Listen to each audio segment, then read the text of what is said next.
It's time for the Douglas Coleman Show.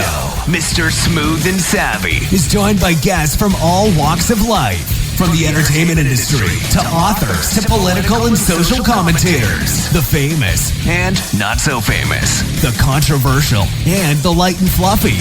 We have it all. Now, here's Douglas Coleman.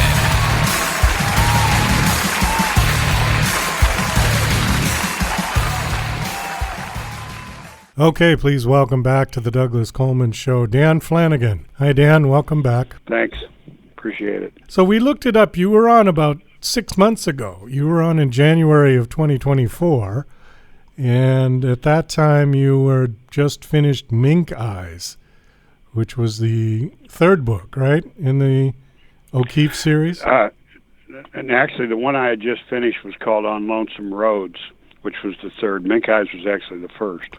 Oh, okay. Because for some reason I don't remember On Lonesome Roads, but I remember we talked about Mink Eyes because it was a mink farm that you were somewhat involved with. Mm-hmm.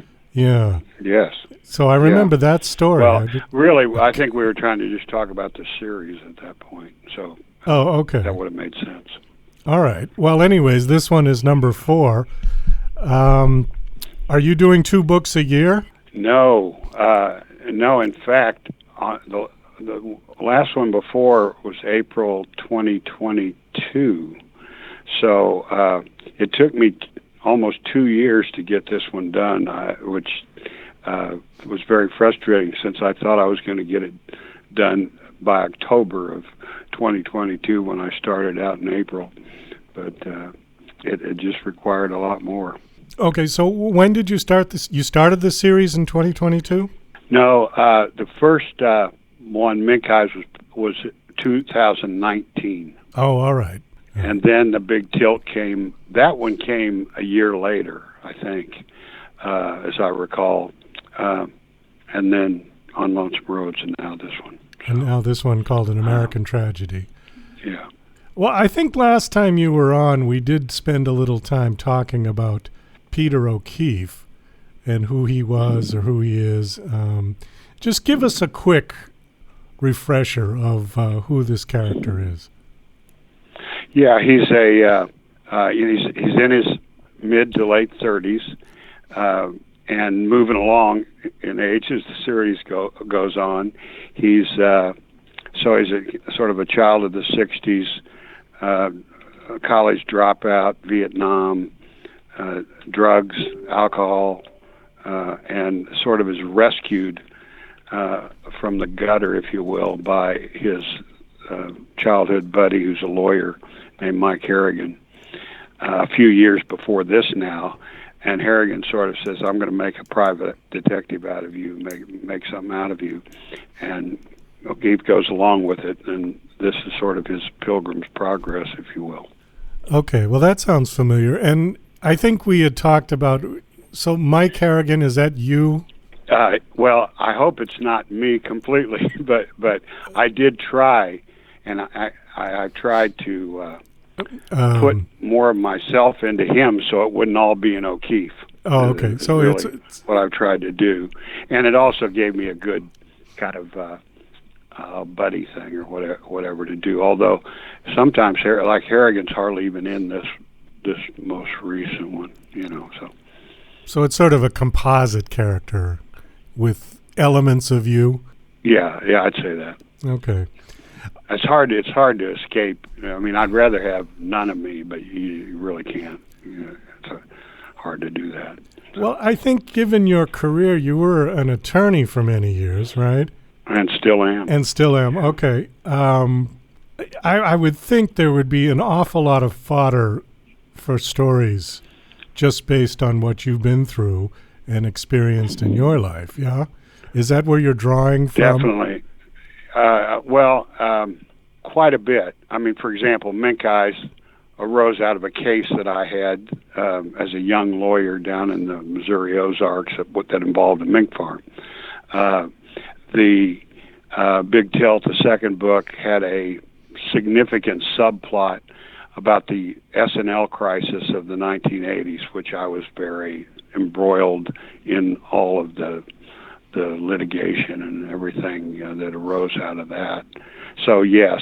On the other hand, I didn't do much criminal law, or none really, and some of the books, and especially this one, is very criminal trial oriented. So I have plenty to pull out of that, having been a finance lawyer and a bankruptcy lawyer during all these years. But sometimes other things attract me.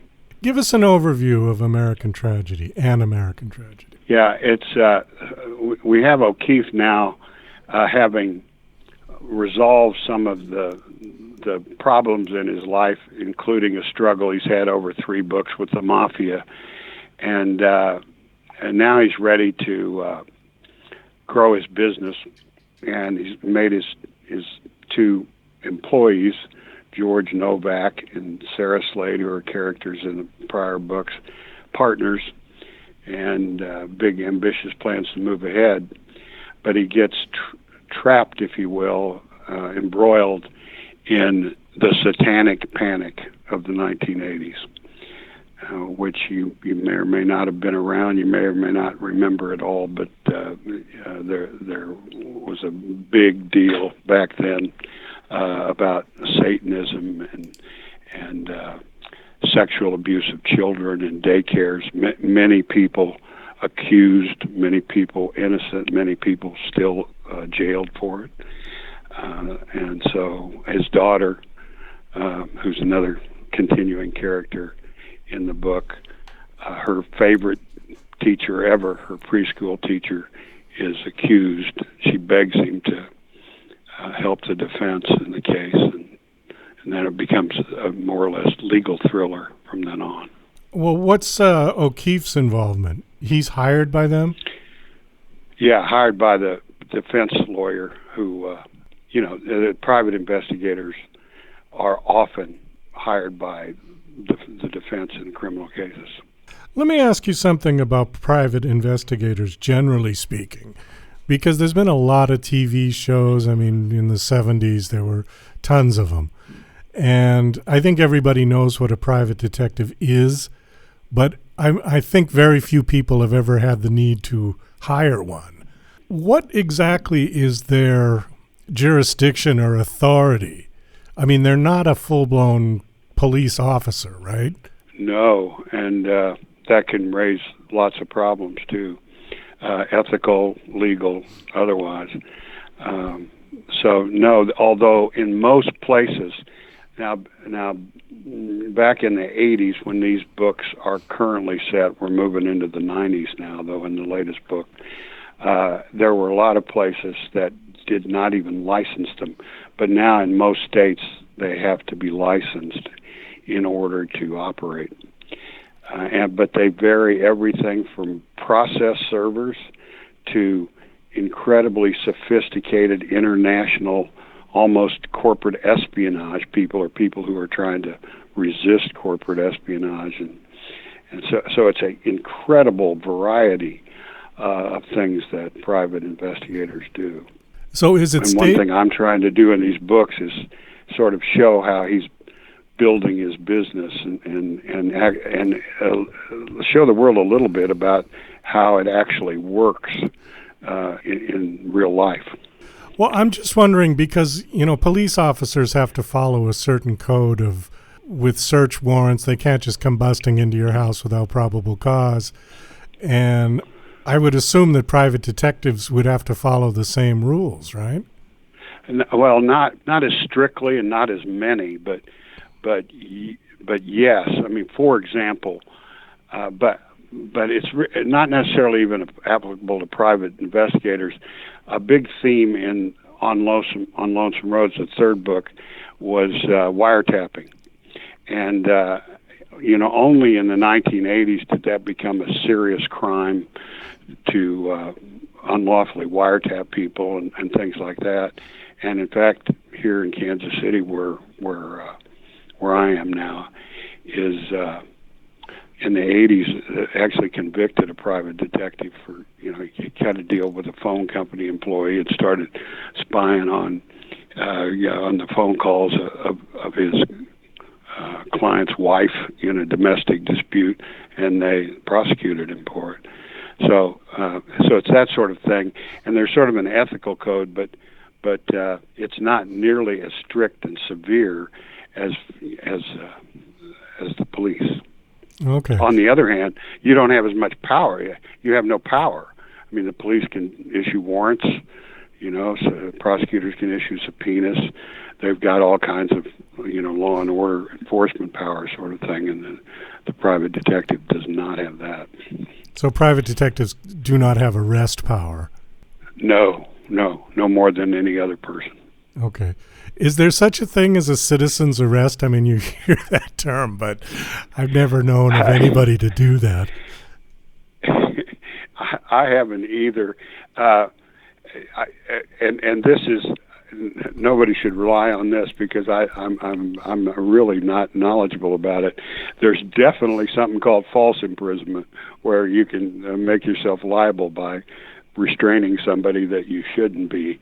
I believe there's some basis for citizen arrest in certain situations, but I'm really not, I don't know. Well, it's just, I mean, it's almost cartoonish at this point, because you would see something like that in a comedy show or in a movie where the guy, I'm making a citizen's arrest.